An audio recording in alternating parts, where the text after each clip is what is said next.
Hey guys, welcome to part 1 of the beginner's crochet video series. This first video is going to be on making a slip knot so that you can get started with your crocheting patterns. So to make a slip knot, first thing you want to know is there's two things. This end right here with the end, that's going to be your tail end of your yarn. So when you're working and they tell you want to leave a tail, some of them tell you don't need much of a tail, that means leave about 2 to 3 inches. If it says to leave a long tail, some of them will give you a specific length, some will just give you, just leave a longer tail. Then just go ahead and go up some of the yarn and then make your slip knot up here, leaving a nice long tail.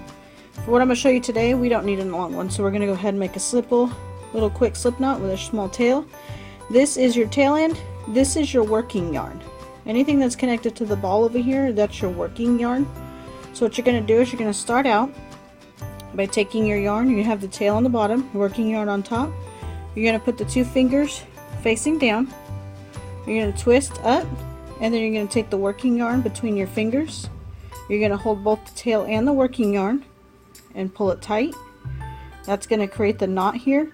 Then with that, you're going to be able to pull on the working yarn, and you're going to be able to tighten up that slip knot. So there's your tail end. Here's your working yarn. And the best thing with the slip knots, when you pull it, it'll just come right out when you need it to. If you mess up, you do too short of a tail, real simple to fix. So again, you're going to take the tail end on the bottom, working yarn on top. You're going to make a twist up.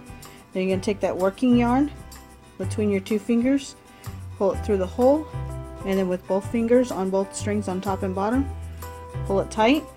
Then you would be able to put your hook in there, hold it, and then you're going to take your working yarn and go ahead and pull it tight. And that's how you make your slip knot.